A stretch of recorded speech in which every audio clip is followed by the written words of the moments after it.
안녕하십니까. 매일 아침 조간신문을 딱딱 풀어서 해석해드리는 조간딱풀 9월 24일 목요일에 인사드립니다. 오늘 모처럼 윤석열 검찰총장의 기사가 신문에 나왔습니다. 조간신문에. 지금 장수도 잃고 무기도 뺏긴 그런 상태죠. 그래서 마치 무건 수행을 하고 있는 듯한 윤석열 검찰총장인데 그 전에 한번 독재 또 전체주의 이런 발언을 하고 나서 거의 침묵을 지키고 있죠. 그런데도 문재인 정권은 윤석열 검찰총장을 쳐내기 위해서 어떤 작전을 벌이고 있는 그런 모습입니다. 윤석열의 퇴진을 압박을 하는 모습인데요. 언젠가는 다시 또 윤석열 검찰총장이 살아있는 권력을 수사를 하는 그런 의지를 보일 수가 있기 때문에 아마도 미리 차단하려는 듯한 그런 움직임 같습니다. 즉 사실상 뭐 임기 말에 들어가면은 모든 정권 임기 말에 들어가면 여러 가지 권력형 비리가 불거져 나오죠. 그래서 검찰이 수사를 하고 뭐 현직 대통령의 가족들을 구속하는 그런 일도 있었습니다. 그런 사례를 방지하기 위해서 그런 일을 미리 막기 위해서인지는 모르겠지만 지금 윤석열 검찰총장을 상당히 압박을 다시 하는 그런 모습을 보이고 있습니다. 자, 조선일보 12면에 보시면은 이런 기사가 있습니다. 여권에서 윤석열을 수사해야 된다. 윤석열 주변 장인과 부인이 연루가 되는 일이 있죠. 그 사건에 대해서 윤석열을 수사를 해야 된다. 그때 추미애 법무부 장관이 국회에서 윤석열의 수사 의지가 안 보인다. 가족 수사에 대한 그런 좀 비아냥거리는 그런 이야기를 했었죠. 그런 사인이 오니까 이성윤 서울중앙지검장, 문재인 대통령의 핵심 측근이죠. 같은 대학을 졸업을 했고, 이성윤 서울중앙지검장이 특수부까지 동원을 했다. 윤석열 수사를 위해서 특수부를 동원을 했다. 이런 기사가 오늘 조선일보에서 나왔습니다. 지금은 특수부는 없어졌죠. 그런데 특수부 성격을 띠는 수사부서는 있는 것이죠. 윤 측근 다룬 채널A 사건, 채널A 한동훈 검사장 사건과 달리 이번에는 윤석열을 직접 겨냥을 해서 파장이 클 것 같아. 이런 이야기입니다. 장모와 아내 관련해서 고발 사건을 수사 중인 서울중앙지검이 이번 사건을 최근 형사 6부에 다시 재배당을 했는데, 동시에 과거의 특수부로 불렸던 반부패 수사부에도 이 사건 검토를 맡긴 것으로 알려졌다. 조선일보 기사입니다. 검찰 내에서는 추미애 법무부 장관 아들 의혹으로 궁지에 몰린 여건이 일제히 윤석열 수사 사인을 이렇게 보내니까 대통령의 대학 후배인 이성윤 서울중앙지검장이 과거 특수부까지 동원해서 윤석열 찍어내기 수사를 벌이고 있다. 이런 이야기가 나온다는 겁니다. 그리고 특히 윤 총장 처가 관련 사건은 과거 검찰 수사 등을 통해서 결론이 났던 사건인데 이것을 재탕하는 사건이고, 관련 고소 고발도 올해 초에 접수가 되는데 지금 수사를 다시 본격적으로 벌이고 있다. 그리고 그 수사 라인이 특정 고등학교, 순천고등학교 출신들이다. 이런 내용입니다. 자, 지금 가족을 털고 있는데 마치 조국 또 추미애 전 현직 법무부 장관 가족과 관련된 이 사건이 사회 이슈가 된 것처럼 윤석열에 대해서도 가족을 터는 방식으로 윤석열을 쳐내기 위한 그런 작업이 진행되고 있다는 느낌이 듭니다. 이런 상황에서 야당이 좀 역할을 해야 되죠. 야당이 역할을 해야 되는데 지금 야당은 뭘 하고 있는지 모르겠습니다. 오히려 집안 싸움만 벌이고 있고 그 싸움의 중심에는 비상대책위원장, 지금 비상시국이라고 비상대책위원회를 꾸렸는데 비상대책위원장 김종인이 그 싸움의 중심에 있습니다. 자, 국민의힘 투톱 갈등설이 드디어 다시 나오고 있습니다. 투톱 대표와 원내대표인데 지금은 비대위원장과 원내대표 투톱의 갈등설, 김종인, 주호영 두 사람이 현안을 놓고 충돌을 하고 있다. 그리고 또 특히 개천절 집회, 10월 3일 개천절 집회 놓고도 엇갈린 의견을 제시를 하고 있다. 반기업 3법, 제가 몇 차례 말씀드렸습니다. 상법, 공정거래법, 금융그룹감독법, 이것을 놓고도 서로 이견이 드러나고 있다.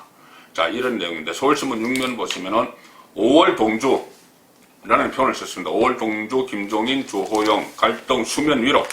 자, 갈등이 수면 위로 드디어 드러나고 있다. 지금 뭐 제대로 하고 있는 일도 없는 야당에서 이 갈등조차 드러나고 있다는 겁니다. 투톱 사이에 현안을 놓고. 예, 김종인이 개천절 집회 자제령 이렇게 자제령을 내렸지만은 주호영 원내대표는 드라이버 스루는 표현의 자유 아니냐? 그렇죠, 표현의 자유죠. 드라이버 스루 하고 뭐 차 안에서 이렇게 경적 올리고 이런 정도의 의사 표현은 저는 필요하다고 봅니다. 밖에 나와서 뭐 시위를 하고 이렇게 하면은 지금 코로나 시국 때문에 또 빌미를 줄 수가 있죠. 그렇기 때문에 드라이브 스루 정도의 의사표현, 경적 올리는 것 이런 것은 저는 가능하다고 보는데 김종인은 그것도 막고 있습니다. 그리고 또 공정경제 3법이라고 표현을 했는데 사실상 반기업 3법이죠. 여기에 대해서도 주호영은 입장이 다른 분들 의견도 들을 것이다 이렇게 이야기했습니다. 왜냐하면은 김종인 비대위원장이 재계 기업인들이 찾아오는데 그 자리에서도 뭐 이것은 처리해야 된다 이런 식으로 이야기를 했죠. 그리고 일부 반발은 뭐 큰 문제 없다, 반발은 신경 쓰지 않는다 이렇게 이야기했기 때문에 조영 원내대표 입장에서는 당내 의견을 충분히 들어야 된다는 이야기를 하는 겁니다. 그리고 또 안철수와 그 통합 연대 두고도 투톱 이견 이렇게 되어 있습니다.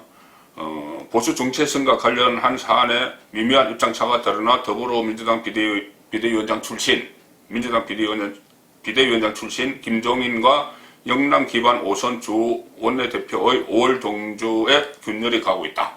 자, 이런 기사가 지금 나오기 시작을 했습니다. 그리고 또 김종인은 전선을 넓히고 있습니다. 안철수와도 싸웁니다. 자, 중앙일보 6면 보시면은 안철수 자유시장 알긴 아나? 이건 김종인의 말입니다. 그러니까 안철수가 김종인 취임 뒤 당지지 올랐나? 이렇게 또 반박을 했습니다. 자, 야권의 두 사람이 태격 싸우는 모습입니다. 안철수 대표라는 사람을 여러 번 만나봐서 잘 안다. 그 사람의 정치적 역량이 어느 정도라는 걸 잘 알고 있다. 내가 왜 남의 당 사람에게 관심을 가지겠나? 김종인의 말입니다. 그러니 안철수가 이렇게 이야기합니다. 김종인 취임 때 국민의힘 지지율이 17 내지 18%였는데 지난주는 19 내지 20%였다. 통계학적으로 차이가 없다. 정말 많은 노력을 하셨지만 이게 객관적 데이터다. 이렇게 당신이 한 게 뭐 있느냐? 그런 이야기를 하는 겁니다. 그래서 김종인 비대위원장은 당내에서는 이 이념, 노선 정체성 문제로 갈등을 이야기하고 있고 당 밖에서는 통합을 하기보다는 오히려 균열을 시키는 그런 지금 역할을 하고 있습니다.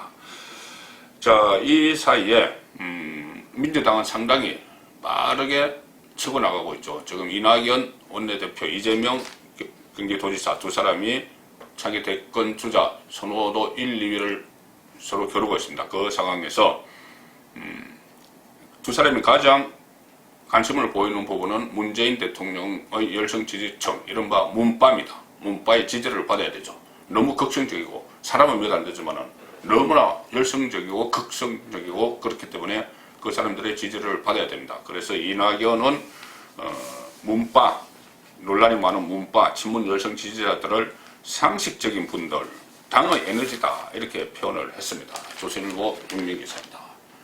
자, 문바는 상식적이고 당의 에너지가 되는 분들이다. 문재인 대통령이 이 문바들에 대해서 양념 같은 존재라고 이야기했죠. 자, 그런데 양념이나 상식이나 에너지가 아니고 이 문바들이 오히려 지금 정권을 이끌어가는 그런 모습입니다. 방송기자클럽 토론회에서 이낙연이 밝힌 이야기입니다. 그래서 문재인과 차별하는 시도하지 않을 것 같아. 이렇게 이야기합니다. 최근 민주당 열성 당원들이 추미애 논란에 당 주로와 다른 말을 한 그 다른 사람 최고위원들에게 항의성 집단 문자를 쏟아내는 이런 현상에 대해서 어떻게 생각을 하냐고 기자들이 물으니까 이렇게 이야기하는 겁니다. 상식적인 분들이고 당의 에너지다. 과거에 보면은 이 차기 대권 주자를 노리는 사람들은 현직 대통령 같은 여당이라도 차별화를 시도를 했죠.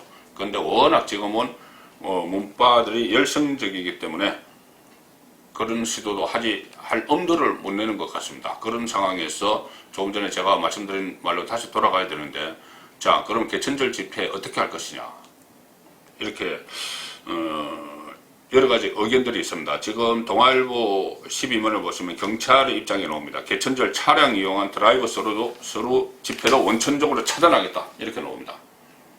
차량 이용한 드라이브 스루 이 집회조차도 차단을 하겠다. 자, 명분은 이런 겁니다. 지금 200대가 여의도 강화문 사이 행진을 신고를 했는데, 경찰은 10인 이상 금지, 이 동일 기준을 적용한다. 집회 10인 이상은 하지 못하더라도 동일 기준을 적용한다. 그것을 집시법 등에 따라 모두 금지할 방침이다. 그러니까 주최 측에서는 집행금지 처분 신청을 낼 것이다, 이렇게 이제 반발을 하고 있고요. 한겨레 신문은 상당히 냉소적으로 이것을 이야기를 합니다. 방역 비웃는 차량 시위 예고, 경찰 10대 이상 된 단속, 방역을 비웃는다. 글쎄요, 뭐 방역도 중요하지만은 국민의 의사표현도 그에 못지않게 중요합니다. 보수단체 개천절 집회 막히자 차량에 한 명씩 탑승, 프레이드 주장하고 있다. 그런데 뒤풀이 모임에서 감염 확산 우려된다. 뒤풀이 모임 안 하면 되겠죠. 뒤풀이 모임 하지 않고 정말 개천절 행사 방역도 상당히 중요합니다. 그런데 국민의 의사표현도 중요하죠. 그렇다면 개천절 행사 드라이브 스루, 이것은 저는 좀 합당한 방식이라고 봅니다. 다만 뭐 뒤풀이 뭐 이런 자리만 피하고 정말 진정한 의사표시만 하는 그런 개천절 집회가 됐으면 합니다. 9월 24일 조간딱풀이었습니다.